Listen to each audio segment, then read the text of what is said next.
Martin, ano ba ang pangalan mo? Patricio. At ang ganda ng pangalan mo, oh.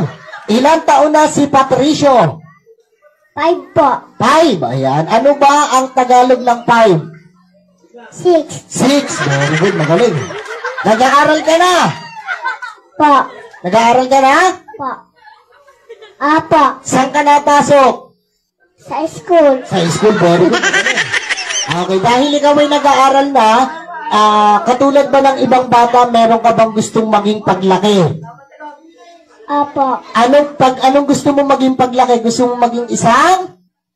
Tatay. Tatay. Bata ka pa, gusto mo na maging tatay. Hindi. Bakit? Ano ba ang ginagawa ni tatay? Nagsasabong. Nagsasabong. Tatay tayo dyan. Aray ko.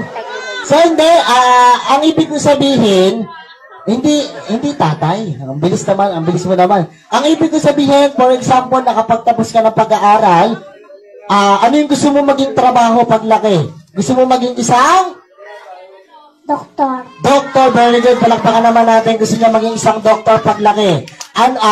Pag ikaw pa ay naging doktor na, nagkaroon ka na ng license para manggamot, sino yung una mong gagamutin?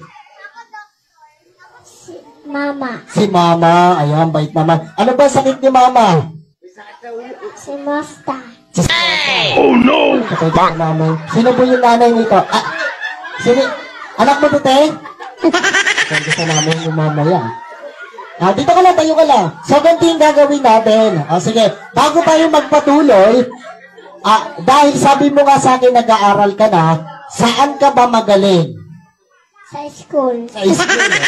Ang galing nga sa school. Okay. For example, saan ka ba magaling? Saan subject ka ba magaling? Sa?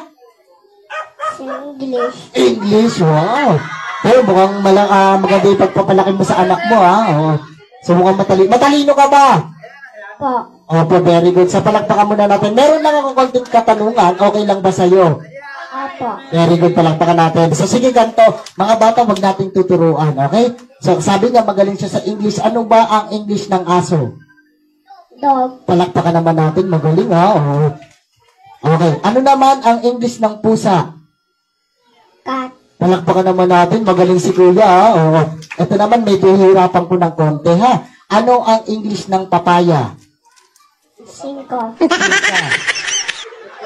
Papaya. Parang sabon ata yun, ha?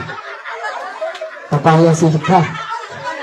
Ito naman. Ano naman ang English ng baka? Corned beef. Corned beef. Sa lata na yun. Pagkasing sa lata na. Ano naman ang English ng kambing? Me. Dahil dyan. Ano naman ang English ng kabayo? Red horse. Sabi ganito na lang. Puro kakalokohan. So matalino nga pa anak mo. So, alam mo na ba yung gagawin mo? Apo. Anong gagawin mo? Pangain. Ano nga pa yung kakain?